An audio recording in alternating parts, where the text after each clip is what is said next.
जे रसाले में खुश आमदीद सभिनी ॿुधंदड़नि खे सिक भरियो सलाम।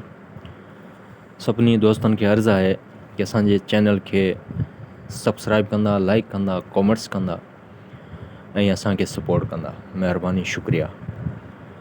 ॿुधंदे ॿोड़नि खे के हातिक हथ विझनि, पसो लज लतीफ़ चङे केॾी खे कखनि, तोणे कंधे कन नात साणन वञे शेर में।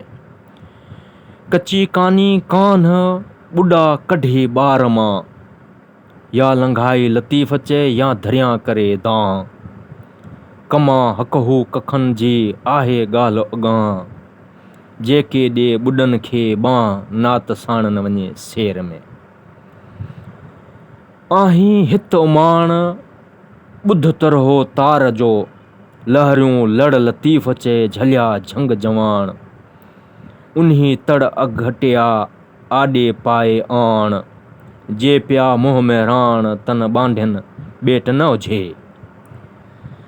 कचे साण कही पको भॼे न सुहिणी, लंघियो लड़ लतीफ़ चए विछारन वही।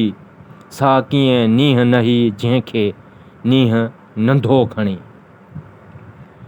कढिया जे कलाल से पसी खाल ख़ुशि थिए, पाणी चट पसाया धान झले धमाल। सपक भायां सोणी झोभन जे जमाल, आकी जा अहवाल मौलम थिया महराण में। कचो तां कोह पको नज़र पिरीअ जो, साहड़ मुंहिंजे सिपरी ॾम ॾिठई ॾोह। जे छिटो जे छोह त पोरियंदसि पार मणी। कचे कट न झलियो भेलो पियो भरे, सार छॾियाई शेर में ॿांह खां ॿुरे। लटे लहरियूं वेयूं चौधारी चरे, हीअंड़े मंझि हरे माहित मुल्कल मौत जी। भेली भलाई पसे चट चरी थिए, बर बर ॿुधी सोहणी वेरन में वाई। कचे केराई लाल लहरन विच में, पखो खणज पाण सी चङो चटाए।